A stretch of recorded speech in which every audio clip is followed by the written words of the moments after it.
Bonjour les amis, bienvenue sur PowerTrade, la chaîne des stratégies d'investissement simples et efficaces. Alors aujourd'hui, on va voir un petit peu les différences que j'ai avec Charles Gave, alors qu'on est quand même d'accord sur le fond, sur pas mal de sujets, notamment sur l'or, mais sur le yen, on a une petite divergence. D'ailleurs, j'ai écrit un article sur le site PowerTrade.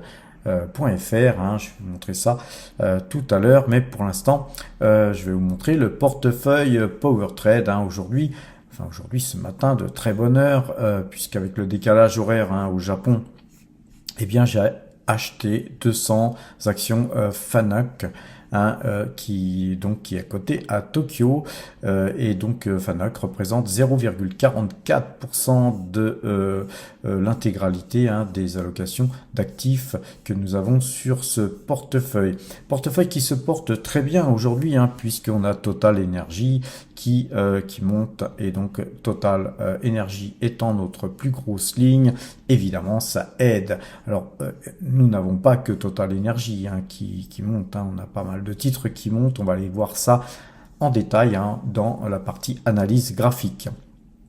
Ce portefeuille, eh bien, puisque nous avons acheté des Fanuc, évidemment, nos liquidités s'amenuisent. Nous avons 15,21% de nos allocations d'actifs donc en espèces, en cash, et c'est 192 468 € qui sont donc dans cette classe d'actifs, en fait, qui sont les espèces.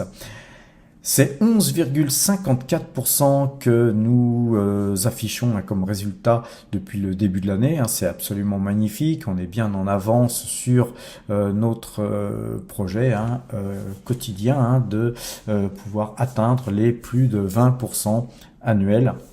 C'est ce qu'on fait depuis des années. Moi, ça fait 45 ans que je fais ça. Un lycée, parce qu'il y a certaines années forcément où on a du mal à atteindre, on n'atteint pas, et puis d'autres années où on fait beaucoup plus. Il y a certaines années où on a pu faire du 25, d'autres fois du 30, des fois du 38% sur une année. Mais voilà, plus le portefeuille grossit, et bien plus c'est difficile effectivement de faire du 35-38% quand on fait c'était juste après le Covid, un peu plus de 30%. On est heureux comme tout. Quand on peut se cantonner à faire du 20-24%, là comme actuellement, depuis 3 ans, on fait du plus de 24% lycée, c'est déjà magnifique, les amis. Il ne faut pas non plus avoir les yeux plus grands que le ventre. Donc c'est 11,54% de gains depuis le début de l'année, et en euros, c'est 130 966 € de gagner, 130 000 € et quelques, les amis, c'est parfait, on ne demande pas plus. On fait beaucoup mieux que le CAC 40, puisqu'on a un écart qui commence à se creuser entre le CAC 40 et nous, et donc voilà, quand on peut faire un peu mieux que le CAC 40, nous on est heureux comme tout. Le portefeuille débutant, lui aussi, se porte bien sûr, puisque nous avons aussi du Total Energy, mais on a aussi du BNP, de l'Alphabet et de l'Alibaba, ainsi que du Pfizer que nous avons donc mis dans ce portefeuille il y a peu de temps. Ce portefeuille se porte bien suite à nos investissements, mais aussi au AdSense qui évidemment tombe tous les jours. Donc tout ça, ça fait grossir le portefeuille. Tous ces AdSense et ces primes de parrainage sont donc ensuite déposés sur le compte espèces quand on a suffisamment d'argent pour acheter des actions. Pour vous, les amis qui souhaitez donc commencer un portefeuille, c'est un portefeuille qui est à la portée de tout le monde. Et vous avez des liens en parrainage qui vous permettront d'ouvrir des comptes si vous le souhaitez. Ce sera toujours une petite prime supplémentaire qui s'additionnera à votre résultat. Et puis ensuite, voilà, après, libre à vous de suivre l'achat de nos valeurs, mais vous pouvez aussi mixer avec ce qu'on fait sur le portefeuille PowerTrade. Encore une fois, faut pas rester attaché à copier littéralement tout ce que je fais ou tout ce que quelqu'un d'autre fait.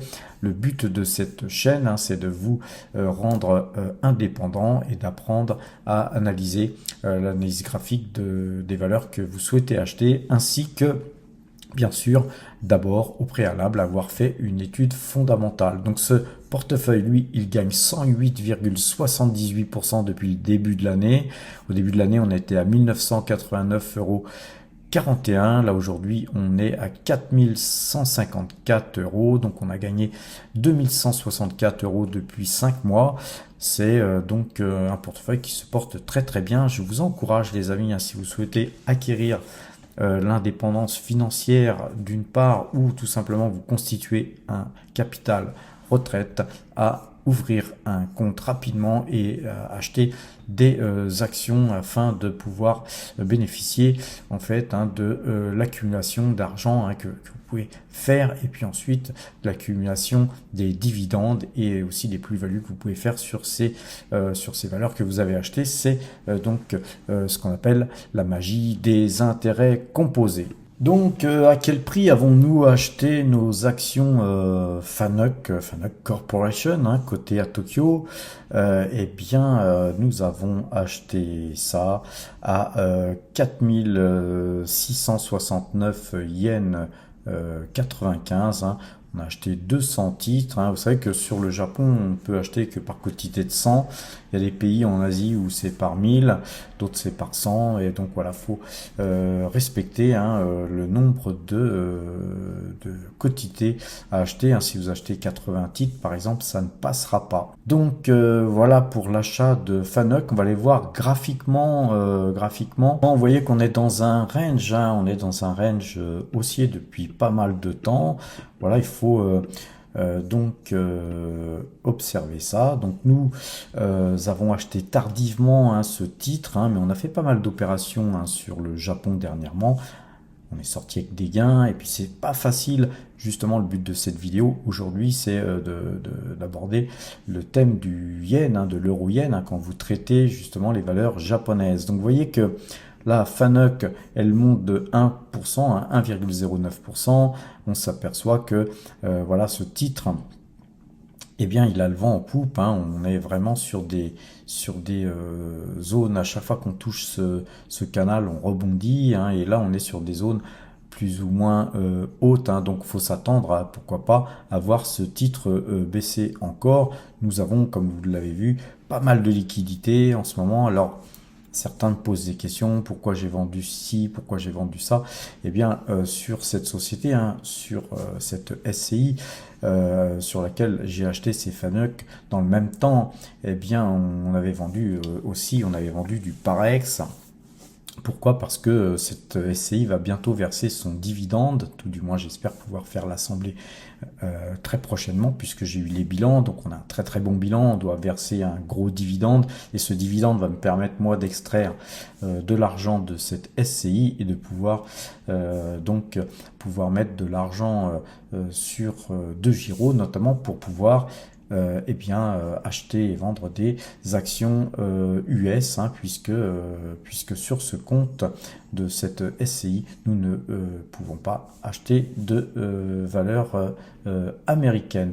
Donc Fanuc, une valeur qui pour nous est relativement sous-valorisée par rapport à justement la baisse du yen. On va aller voir ça tout de suite. Donc là, vous avez sous les yeux l'euro-yen, et donc on verra ça aussi tout à l'heure, c'est une petite divergence que j'ai avec Charles Gave. Le yen, il est, et je pense comme lui, d'ailleurs tout le monde ne peut penser que ça, parce qu'il suffit d'observer, le yen, il est très très très affaibli, il est très très baissier. On est dans une configuration où le yen a énormément baissé. Je vais vous montrer, tellement ça a baissé que je vais devoir vous montrer ça en graphique mois. Et quand on regarde le graphique mois, on s'aperçoit effectivement que le yen a beaucoup morflé, puisque nous étions ici en novembre 79 à 286 yens, 873, et puis que on a fait au plus bas, vraiment au plus bas, on a fait quelque chose comme 87, on a dû faire 87 yens. Ça veut dire que pour acheter 1 euro, les Japonais, en l'an 2000, devaient mettre 86 yens sur la table. Dans les années 79, fin 79, il fallait qu'ils mettent 284 yens sur la table. Vous voyez que c'est énormissime hein, pour les Japonais venir en France à cette époque-là. C'était des Japonais qui étaient somme toute très très riches, où c'était des sociétés qui payaient des voyages organisés pour leurs salariés, ou tout simplement des groupes hein, de gens voilà, très fortunés. Les Japonais n'étaient pas les Japonais qu'on connaît nous actuellement, hein, qui viennent en France d'une manière indépendante. Il y avait un effet de groupe très important pour les plus vieux d'entre vous hein, qui ont connu la phase où les Japonais venaient en France. Ils avaient un appareil photo autour du cou et ils prenaient tout en photo. C'était assez incroyable pour nous de voir ça, car ils photographiaient absolument tout et n'importe quoi. Sauf que revenus au Japon, eh bien ils copiaient tout ce qu'ils avaient photographié, et puis ils amélioraient hein, nos chaînes stéréo, nos téléviseurs, etc. Et donc c'est devenu une des premières puissances mondiales suite à cette situation d'avoir un yen très faible par rapport à l'euro. À l'époque c'était le franc, hein, mais là vous avez un graphique qui est retranscrit en euros. Alors moi, j'ai fait du business avec le Japon dans cette période-là, hein, sur les années 2000-2001 par là. Et là, effectivement, c'était absolument magnifique de pouvoir vendre au Japon, car les Japonais avaient un pouvoir d'achat à cette période-là très puissant. Ensuite, le yen s'est déprécié. Donc, en fait, quand il se déprécie, il monte hein, par rapport à l'euro. Et donc, quand il s'est déprécié, puisque c'est un graphique euro-yen, hein, donc c'est l'euro qui s'est apprécié, donc le yen s'est déprécié, et donc les Japonais avaient pas mal de mal à acheter des produits français à ces prix-là. Et donc pour nous, hein, qui faisions du commerce en ligne avec une de mes sociétés, on a souffert hein, pendant toute cette période-là. Hein, ça a duré environ un an. Ensuite, le yen s'est encore déprécié. Et puis voilà, le business avec le Japon a repris, et puis ça a été erratique, hein, c'est de plus en plus difficile, et là on revient sur une zone très inquiétante que je pense que nous allons casser, d'où mon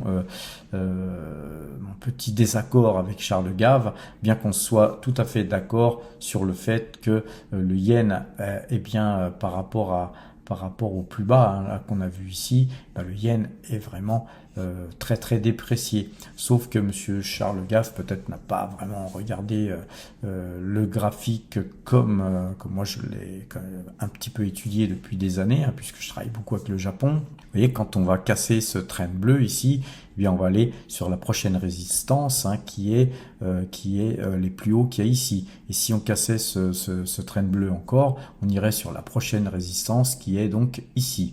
Et les points des prochaines résistances, c'est 187 et des broquettes, et ensuite vous avez 212, 213 aussi, et donc qui est là par contre quelque chose qui sera peut-être difficile à franchir, car le prochain objectif c'est tout à fait le point qu'il y a ici. Donc je vous dis pas que si on allait par ici, effectivement que le Japon serait hyper compétitif, et là-dessus je rejoins Charles Gave. Je ne pense pas que les Américains et les Chinois laisseront les Japonais dévaluer leur monnaie jusqu'au plus haut qu'on avait connu dans les années 80, hein, décembre 79. Par contre, je suis absolument persuadé que tant que nous resterons dans ce canal haussier hein, pour l'euro, et donc en fait baissier pour le yen, on va remettre ça en daily hein, pour que vous puissiez mieux apprécier les choses. Et donc là, le canal dont je parle, c'est celui-là hein, qui est en jaune. Eh bien, vous voyez qu'on est dans un canal haussier pour l'euro, donc ça veut dire que le yen, lui, continue à se déprécier. Tant qu'on va rester dans ce canal, eh bien, pour moi, le yen est condamné à perdre de sa valeur, et si on casse ces points-là, hein, je vous ai montré tout à l'heure, c'est l'autre trend bleu que nous allons rechercher à toucher. Alors évidemment, ça va pas se faire en 8 jours. Mais je vous avais déjà dit, moi, dans une de mes précédentes vidéos, que si le yen atteignait effectivement la deuxième résistance, ici à 212, je changerais bien tout mon argent pour tout simplement aller vivre au Japon, car effectivement, pour les Japonais, un yen, c'est un yen. Pour nous, Européens, quand on arrive au Japon, avec nos euros, quand on change tous nos euros en yens, eh bien on est, si on arrive à ces prix-là, eh bien on est 3 fois plus riche, hein, puisque au Japon, on a vécu une période de déflation, pendant qu'en Europe, nous avions eu de l'inflation. Ça veut dire que depuis toute cette période de graphique là que je vous ai montré, eh bien depuis plus de 30 ans, hein, le Japon ne voit pas ses prix augmenter, ou ses prix augmenter que très très peu. Alors que nous, en France, hein, tous les 6 mois, on vous augmente le timbre-poste, le pass Navigo, et puis l'électricité, hein, et puis en fait, tout augmente à une allure assez hallucinante, alors que nos salaires, par contre, sont plutôt, en France, hein, plutôt bloqués, hein, plutôt capés vers le bas. Alors bien sûr, ça augmente aussi, hein, mais beaucoup moins, hein, notre pouvoir d'achat, à nous Européens, nous Français surtout, a beaucoup souffert, hein, il a beaucoup baissé, alors que celui des Japonais, eh bien, il n'a pas extrêmement varié, puisque, on va dire, le prix d'un œuf au Japon, depuis 30 ans, il est toujours au même prix, vous voyez, alors que nous, en plus, on est passé sur une inflation déguisée, hein, le passage à l'euro, hein, ça a été la valse des étiquettes, et donc, voilà, où j'en suis moi sur les monnaies. Allez voir la vidéo de Charles Gave. On va aller voir, hein, sur le site powertrade.fr sur la rubrique articles. Je vous encourage à aller lire l'article, hein, que j'ai écrit, là, que j'ai publié cette nuit, hein, concernant l'effondrement du yen, avec évidemment un lien, hein, sur la vidéo de Charles Gave, hein, qui parle donc très très bien, hein, de cette situation, et lui, comme moi, eh bien nous nous intéressons à l'or et aussi à l'évolution du yen. On a un petit différent cependant sur la zone où pourrait aller le yen. Moi, je suis pas du tout acheteur du yen tant qu'on restera dans ce canal, alors que lui, eh bien, il commence à acheter du yen. Donc, vous voyez, on a une stratégie complètement différente, avec pourtant le même constat. Et voilà, donc moi, pourquoi je peux acheter du yen, comme aujourd'hui en achetant du FANUC, j'étais obligé d'acheter du yen, mais ce sont des petites positions et on fait des allers-retours justement pour essayer de jongler avec justement les retracements du yen, etc., pour pouvoir tirer des bénéfices sur des valeurs qui justement peuvent profiter de cette dévaluation.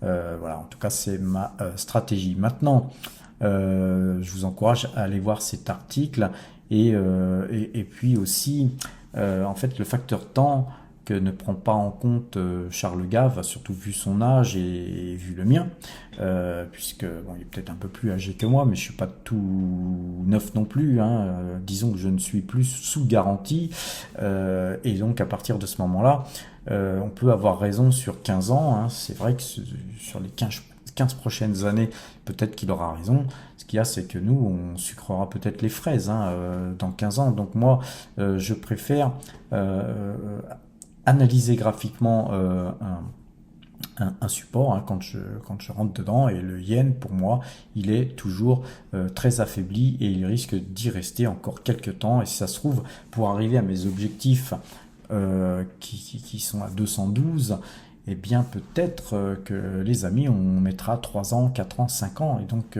voilà, on n'est pas rendu encore, hein. C'est pas demain que mes objectifs seront atteints.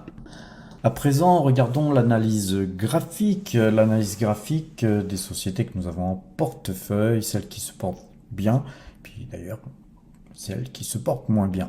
Vous savez qu'on montre tout, hein. Je vous ai montré à quel prix on a acheté les FANUC. Chaque fois que je fais des achats ou des ventes, eh bien vous le retrouvez, hein, dans les vidéos, puisque je vous dis à quel prix j'achète, à quel prix je vends. D'ailleurs, vous retrouverez sur le site PowerTrade que je vous ai montré tout à l'heure, hein, à quel prix j'ai acheté et à quel prix j'ai vendu. Vous pourrez cliquer sur ce site, hein, sur les prix sur lesquels j'ai acheté telle ou telle valeur, sur les prix sur lesquels j'ai vendu telle ou telle valeur, vous serez redirigé sur la vidéo YouTube qui pourra attester de ce qui est intégré dans le site powertrade.fr.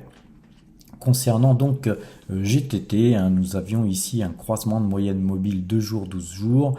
On a attendu ici une confirmation d'une bougie supplémentaire. On a acheté à 133,70 et puis c'était hier, nous avions acheté encore 40 autres titres à 133,70 au même prix finalement, et on a conforté notre ligne qui était déjà ici acheté à 138,90. Voilà, donc ça nous fait 100 titres en portefeuille.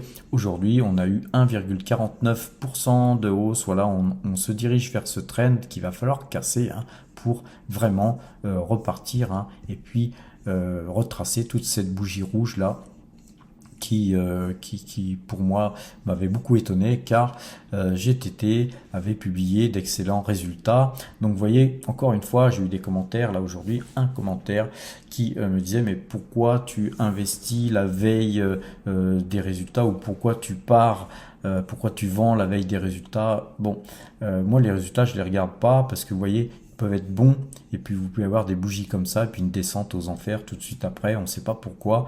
Donc faut pas se poser trop de questions. On ne travaille en tout cas avec les techniques PowerTrade qu'avec de l'analyse graphique. Évidemment que les résultats, je peux les regarder ici ou là de temps en temps, surtout sur des valeurs sur lesquelles je suis très investi, comme Total, Énergie, qu'on va voir tout de suite.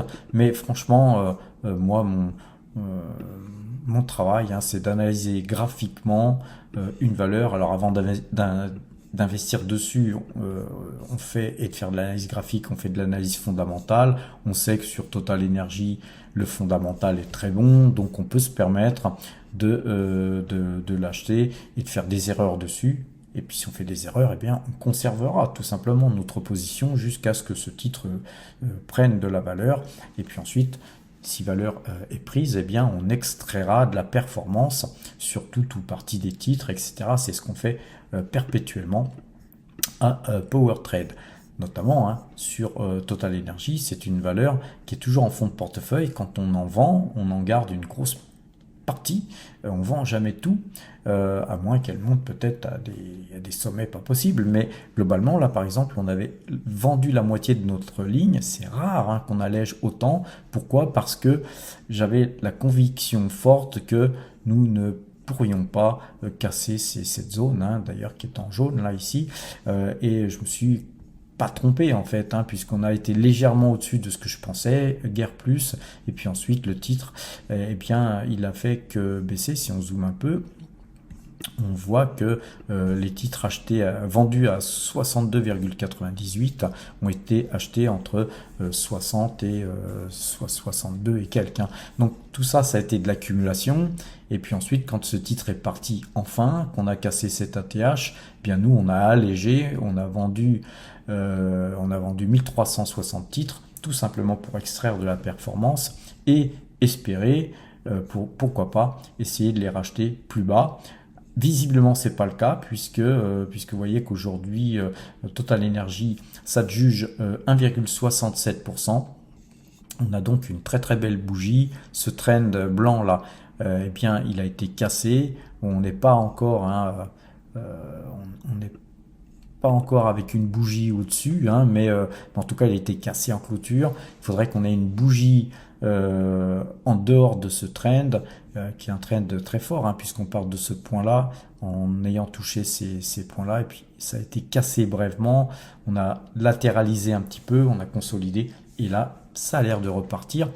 Ça a l'air de repartir à l'image aussi du Brent qui monte, et donc à partir du moment où le Brent prend de la valeur, eh bien Total Energy aussi. Concernant Thermador, un titre Un titre, attention, hein, c'est pas un titre qui est super liquide, hein, mais c'est vraiment une société de très très bonne qualité, hein. C'est vraiment une société qui vous publie des bilans de très bonne facture.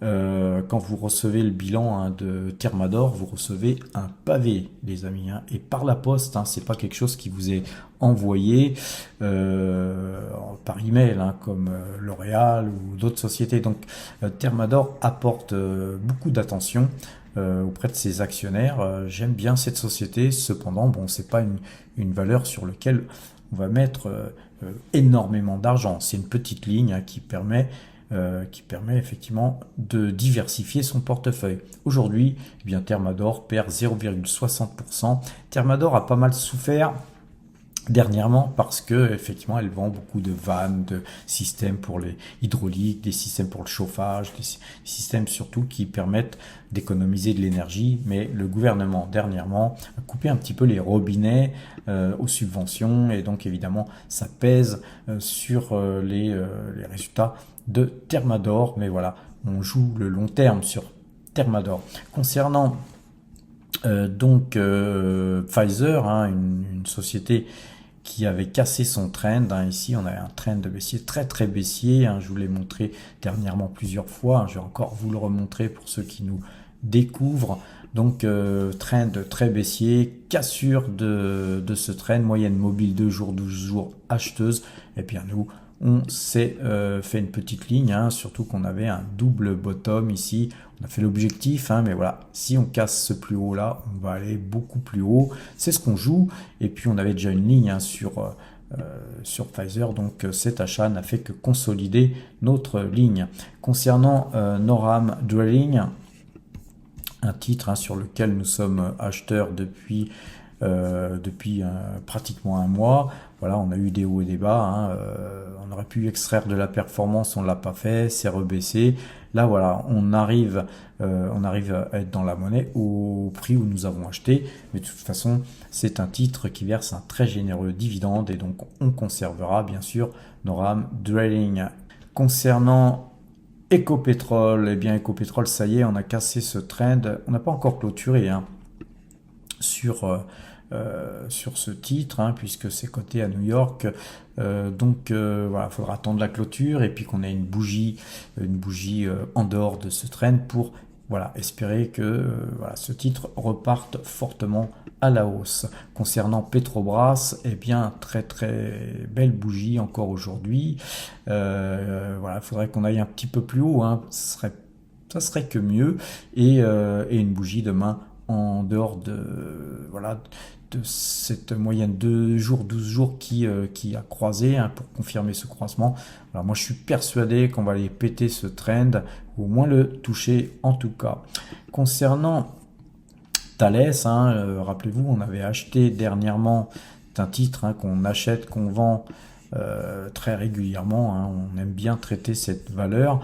Pourquoi on traite des valeurs comme Thales, comme Total Energy et autres, hein? Tout simplement parce qu'on traite des valeurs solides. À partir du moment où vous traitez une valeur solide, si ça passe mal, eh bien vous conservez tout simplement vos titres jusqu'à ce que les cours reviennent à de meilleurs cours et qui vous permettent d'extraire de la performance, hein. Moi, j'aime pas vendre à perte. C'est très rare que je coupe des positions, et quand je coupe des positions, voilà, c'est quand je crois plus au dossier, à la valeur, et que dans le même temps, eh bien, j'ai gagné suffisamment d'argent sur d'autres titres pour couvrir les pertes éventuelles qui ont été faites sur un titre qui pourrait, voilà, nous générer des pertes. Voilà, donc pour l'instant, ces deux achats sur Thales, eh bien, ils ont été faits à bon compte, hein, puisqu'on a acheté à 161,40 et 163,40. Là, on est déjà à 167,95. Pourquoi? Parce qu'on avait cassé cette ATH, hein. Quand on casse une ATH, encore une fois, les amis, eh bien, tout simplement, c'est acheteur, hein, graphiquement, et donc on achète. Même chose pour L'Oréal. Là, on a une très belle configuration graphique. On vient de casser ce plus haut. On peut considérer quelque part que c'est comme une ATH. On casse un plus haut, c'est pour aller toujours plus haut. À partir du moment, c'est un petit peu comme une porte. Vous voyez, si vous essayez de défoncer une porte, j'essaie de vous donner des exemples. Vous essayez de défoncer, supposez que on va tracer d'ailleurs pour vous expliquer comment je vois les choses. Ce trend rouge, je supposais que ce soit une porte. Eh bien, on tape sur la porte, on tape sur la porte, on tape sur la porte, on n'arrive pas à la défoncer, ben on reprend de l'élan pour venir taper sur la porte. Et au moment où on casse cette porte, si vous cassez une porte avec votre épaule, vous allez t'emporter, hein, au moment où la porte va donc être défoncée, vous allez avoir une inertie où vous risquez même d'être emporté et de tomber, hein, tellement ça peut être violent. Et donc là, c'est la même chose, hein.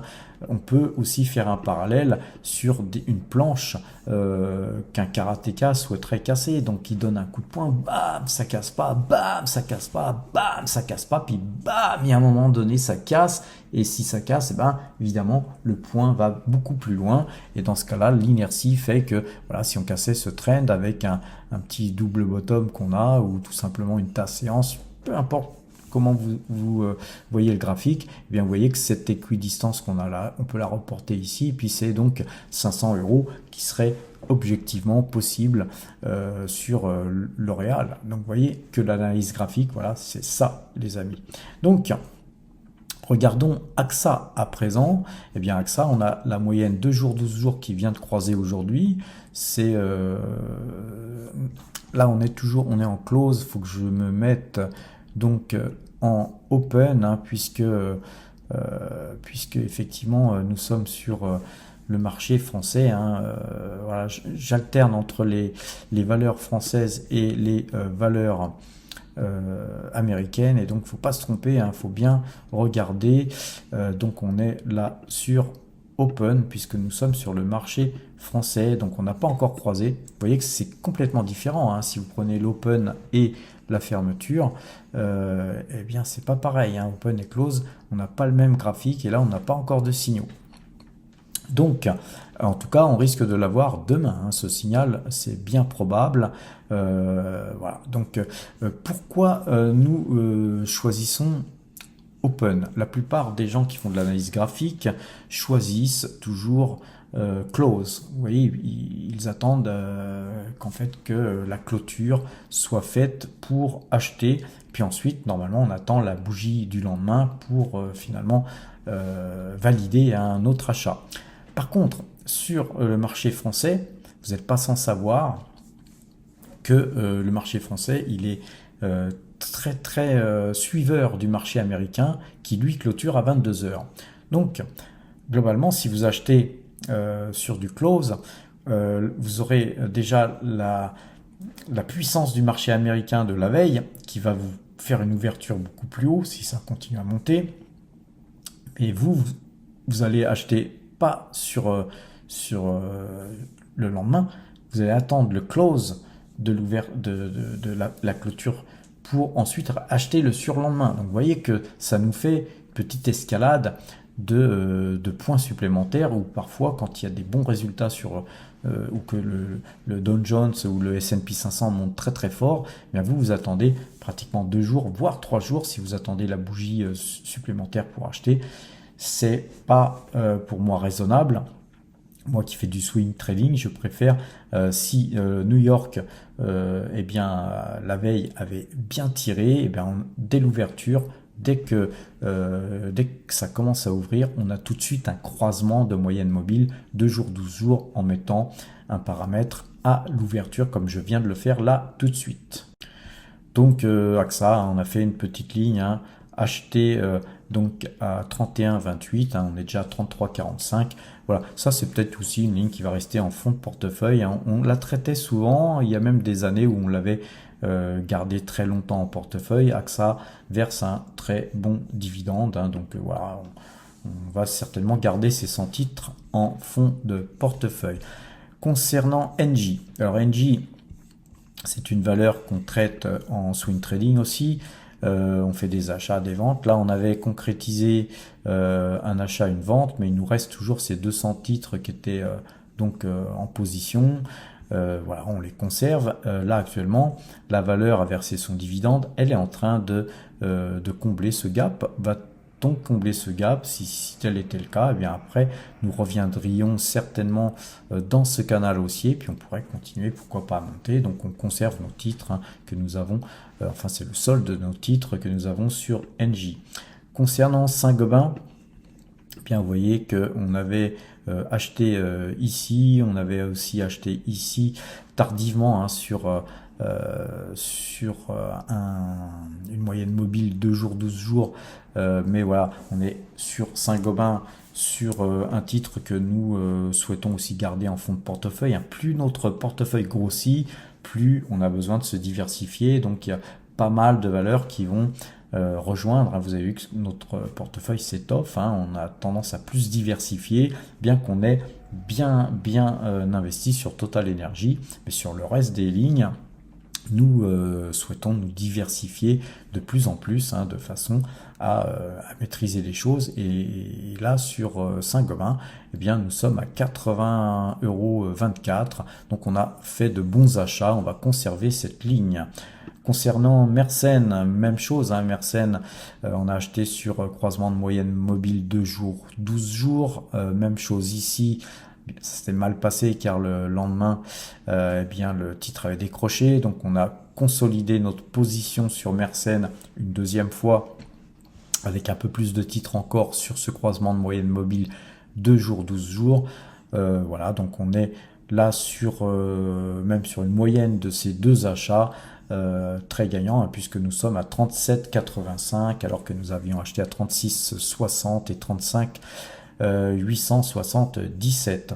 Alors Pernod Ricard, Pernod Ricard, là ça fait plaisir car on est en train de tracer, on est en train de casser ce trend. Pernod Ricard, c'est un titre sur lequel on a pas mal fait feu. On avait extrait de la performance ici et puis ensuite voilà, on a souffert pas mal de temps, mais là on a une petite inversion de tendance qui est en train de se dessiner avec ce trend qui est cassé. Donc l'objectif, ça pourrait être les 161 €. Ça nous plairait bien, car la plupart des titres qui ont été achetés après cette extraction de performance et le fait d'être rentré ici avec 30 titres à 163,90, le fait d'aller sur les 161, 162 €, pour nous, ça serait revenir sur des gains sur cette valeur qui pour l'instant nous ne permet pas d'extraire de performance. Pareil, Pernod, c'est un titre qui va rester certainement en fond de portefeuille aussi. C'est une excellente valeur. Concernant la Coface, alors la Coface, on est parti ici, on s'est posé sur cet ATH ici pour repartir de plus belle. On a fait là une bougie rouge, mais après c'est un peu normal, elle a beaucoup monté, on perd 1%, c'est pas grand chose. Il nous reste un reliquat de titres, puisque nous avions beaucoup acheté ce titre, c'était une très grosse ligne au demeurant, au sein de notre portefeuille. Nous avions acheté ici, donc on a extrait de la performance ici, ensuite on a extrait de la performance ici, on a gardé un reliquat de titres, et puis voilà, on a bien fait de garder un peu de titres Coface, car ce titre continue à monter, et je pense qu'il pourrait continuer à monter. Par contre, si la moyenne 2 jours, 12 jours croisée à la vente, puis on sortirait certainement le solde de nos titres. Concernant SO, alors là c'est une erreur, nous on est prêt toujours à accepter les erreurs qu'on fait, et bien que c'est une erreur qui n'en est pas une, car nous avions acheté SO à 71,95 et à 121,14 €. On a vendu à 160,75 €, donc on a gagné beaucoup d'argent sur ce titre. Cependant, on a donc extrait de la performance. On aurait peut-être dû vendre que la moitié de notre ligne, mais voilà. C'est ce qu'on a fait. Le temple des regrets, toujours les amis, la bourse c'est le temple des regrets. Visiblement, SO repart pour aller peut-être toucher le trend du haut du canal haussier. Bien, écoutez, nous on va pas revenir sur ce titre sur des prix pareils. On a extrait notre performance eh bien on peut tout simplement investir sur d'autres valeurs. Concernant Agnico Eagle Mines, nous avons acheté à 83,90, on est à 92,23. Tant que la moyenne 2 jours, 12 jours est acheteuse sur ce titre, là je l'ai laissé en open, hein, mais de toute façon là sur des prix pareils, open ou close, on aura la même configuration. Eh bien en close, hein, si on coupait, eh bien nous prendrions nos bénéfices bien sûr. Concernant ASML Holding, rappelez-vous, on a fait il y a peu une petite ligne, on a acheté 3 titres, hein, c'est un titre qui coûte cher, hein, il est à 800, on l'avait acheté à 845,60, voilà, on est à 847,90. Voilà, on va voir hein, ce que fait ce titre, hein. En tout cas, on est au-dessus de ce trend violet, moi je pense que ce titre va partir à la hausse assez fortement. Rubis, on avait fait un achat la veille des résultats, encore une fois, acheter la veille des résultats ou vendre la veille des résultats, peu importe, moi je regarde l'analyse graphique. Pour moi, au moment où j'ai acheté, nous avions un croisement de moyenne mobile de 2 jours, 12 jours, en fait, je vérifie que je vous dise pas de bêtises, on avait effectivement un croisement de moyenne mobile 2 jours, 12 jours, mais le lendemain, ça a dégueulé. Et donc, eh bien, on reste scotché avec nos 150 titres. C'est pas grave, hein. On avait déjà quelques titres en portefeuille, je crois, ou pas. Enfin, en tout cas, on reste avec notre ligne Rubis. C'est un dossier intéressant. Il y a des gens qui s'intéressent au dossier et on peut leur faire confiance. Donc moi, je les suis un petit peu avec une petite ligne. Concernant De Richebourg, eh bien aujourd'hui le titre remonte un peu, nous sommes acheteurs hein, sur ce titre de par le fait que nous avons réussi à revenir en deçà de nos derniers prix de vente. Donc c'est toujours bien de pouvoir acheter et vendre et après avoir revendu, racheter moins cher sur en plus un croisement de moyenne mobile 2 jours, 12 jours, tout ça est sympathique. Kaufmann, alors Kaufmann, je n'ai pas suivi, vous voyez, j'ai pas regardé, hein, mais en tout cas là, on a un décrochage de la valeur. Peut-être qu'elle a versé son dividende, et oui, elle a versé son dividende, vous voyez, et on a eu un dividende d'un montant de 2,40 €, c'est aussi simple que ça. Donc voilà, dans cette configuration-là, hein, vu que la valeur a décroché, on pourrait continuer à voir ce titre baisser un peu. Ça serait une formidable occasion de revenir dessus. Concernant Google, Google, rien de spécial à dire, hein. Je pense qu'on est dans une configuration où on est en train de poser avant de repartir à la hausse. On n'a pas réussi à combler ce gap là, donc pour moi c'est bullish. On conservera nos actions Google. Mercialis aussi, on conservera nos actions Mercialis car nous avions ici une tasse séance. Mercialis a versé son dividende, on est en train de repartir, donc on va avoir une double anse avec un double top ici, c'est magnifique, on conserve hein, cette valeur. Alors concernant Barrick Gold, hein, même chose, croisement de moyenne mobile 2 jours, 12 jours, bien que c'est de l'open, on va se remettre en close. Voilà, petite gymnastique hein, pour vous montrer que quand on est sur le marché américain ou canadien, eh bien on fait en sorte hein, d'être bien en close et pas en ouverture. Donc voilà, c'est fait, on est d'accord. Et donc on a vraiment là un croisement de moyenne mobile 2 jours, 12 jours sur Barrick Gold. On pourrait faire un achat. Nous, on l'a pas fait car je vous l'ai dit, j'ai besoin de cash hein, pour verser le dividende que je réinvestirai ensuite sur DEGIRO. Donc, on a déjà pas mal acheté sur l'or. Concernant Parex, on s'est fait hein, sur Parex car on a extrait de la performance ici à 23,67. On est à 24,71. On est sorti juste avant la publication des résultats. Pourquoi hein? Parce qu'on avait une configuration qui était un peu pourrave. Hein. On avait un croisement de moyenne mobile 2 jours, 12 jours, des résultats qui allaient arriver. On avait une belle performance à extraire. On a extrait. On ne regrette rien. On prend notre pognon, les amis. Vous savez que vous êtes sur la chaîne du pognon. ST Microélectronique, c'est pareil, hein, on a rebondi, là, ici, on est en train de faire un W, peut-être allons ensuite nous casser tout ça. Voilà, tout ça, c'est ce qu'on rêve que la valeur puisse faire, mais en tout cas, on a bien, bel et bien un rebond sur ce trend. Et donc voilà, pour ceux qui ne sont pas sur le titre, vous pouvez effectivement, pourquoi pas, tenter un petit achat. Si cette valeur, mais là pareil, on est sur du close, hein, mettez-vous sur du open, si cette valeur, elle avait un croisement de moyenne mobile 2 jours, 12 jours. Concernant Bonduelle, alors Bonduelle rebondit aujourd'hui, Bonduelle rebondit car hier elle avait, et avant-hier, elle avait pas mal baissé. Va-t-on repasser au-dessus de ce trend? Moi je le pense. En tout cas, on conserve hein, cette ligne en fond de portefeuille. Ça, il faut diversifier aussi, hein, comme je vous le disais tout à l'heure, plus notre portefeuille grossit, plus on doit se diversifier. Donc nous, dans l'agroalimentaire, on n'a pas grand-chose. On a un petit peu de Danone, on a un petit peu de Coca-Cola, puis voilà, on a un petit peu de Bonduelle, avoir un petit peu de valeur agroalimentaire. C'est une bonne diversification à mon avis.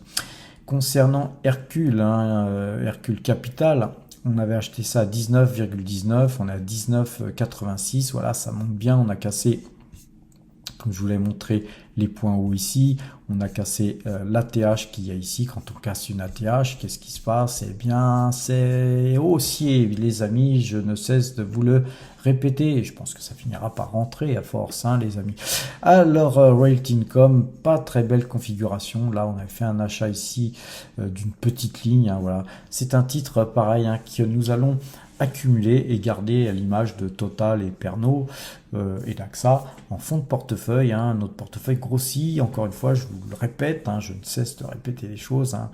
Voilà, il grossit, donc on doit se diversifier. Concernant Alibaba, alors Alibaba, c'est un titre sous-coté, hein, on l'a acheté à 72,02, on est à 79,50, on attendra plus haut pour vendre. Tesla, alors là, Tesla, on est en close, hein, là on est à la vente, hein, on a un croisement de moyenne mobile 2 jours, 12 jours, le gap là aussi, il a été comblé. Bon, sur Tesla, on va faire un petit point, pas seulement graphique, j'adore cette valeur, mais elle a beaucoup trop de problèmes actuellement, elle rencontre trop de problèmes actuellement, la configuration fait que je pense qu'on va revenir très certainement sur ce range baissier, on va peut-être sucer ce train avant de repasser à la hausse. Hein. Je pense qu'on va avoir besoin de très bonnes nouvelles pour que Tesla reparte. Moi qui reviens de Thaïlande il y a peu, je peux vous dire qu'on a en Thaïlande, hein, j'ai vu pas mal de Tesla, il y a des voitures Tesla, la Thaïlande est en train de s'électrifier, hein. Faut pas croire, hein. Vous avez des Maserati, des Mercedes, des super bagnoles que vous ne voyez même pas à Paris, hein. Vous avez plus de riches à Bangkok que dans l'ensemble de toute la France entière, hein. Les amis, faut avoir conscience que la Thaïlande, c'est plus un pays pauvre. Bien que il y a quand même des disparités hein, entre les pauvres et les riches, ce qui fait que les riches sont très riches et les pauvres sont pas aussi riches que nos pauvres à nous en France. Voilà, si je peux m'exprimer ainsi. Alors, Tesla fait face à une concurrence chinoise. J'ai vu moi en Thaïlande le groupe Neta, hein, qui est un constructeur de voitures chinoises. J'ai pris un taxi Neta, hein, c'est pas un taxi, hein, c'est un Bolt en fait. Eh bien, ça fonctionne très bien. Hein. J'ai discuté avec le chauffeur du Bolt, là, il était très content de sa voiture. Évidemment, les voitures Neta coûtent beaucoup moins cher que les Tesla. Je pense que Tesla aurait dû avoir un petit modèle hein, de façon à faire face à la concurrence. Donc là, Tesla se fait concurrencer de toutes parts par les Chinois hein, sur des modèles de haut de gamme aussi. Donc il y a vraiment une compétition très forte et puis lutter contre les Chinois alors qu'ils ont les terres rares, alors que ils ont une main-d'œuvre bon marché et que j'ai vu moi quand même un petit reportage sur leur façon de monter les voitures. Eh bien, je pense qu'ils n'ont pas grand-chose à envier non plus à Tesla. Ils ont des taxis robots qui fonctionnent sans conducteur en Chine. Donc je pense que les forces ne sont pas les mêmes. Les forces ne sont pas les mêmes. En Chine, la législation va permettre aux constructeurs de voitures électriques de mieux se développer que les législations qui permettent le développement de Tesla. L'Europe, j'en parle même pas, on est à la ramasse, et donc voilà, je pense que Tesla c'est toujours un bon dossier, c'est toujours une belle société. Mais les amis, je vous encourage à la plus grande prudence. Il y a parfois des monstres d'acier au pied d'argile, et Tesla est à mon avis assez fragilisé actuellement.